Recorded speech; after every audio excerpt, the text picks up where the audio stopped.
How to use Lively Wallpaper. Hello everyone, welcome to this channel. I'm Emily and I'm here to help you out today. So without any delay, let's get started. So first the theme application on your device over here. As you launch the theme application, you'll be able to land into all these options where you can see feature, themes, wallpapers, ringtones and so much more. So just tap on wallpaper over here.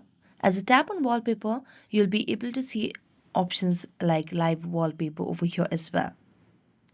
So let me show you where you can see the live wallpaper option.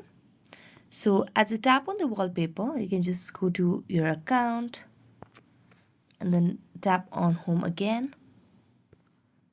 And as you swipe it to the left, you'll be able to see and search for live wallpaper. So you can just search for live wallpaper. And as you do that, here you can see the live wallpapers option.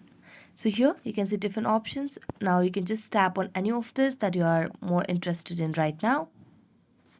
So let's just select on one of these and then tap on download wallpaper. Tap on watch the ads over here. So as you do that, the wallpaper will be loaded and then you'll be able to apply it to your lock screen, and that's how you can use live wallpaper. So that's it. Thank you so much for watching this video. See you next time.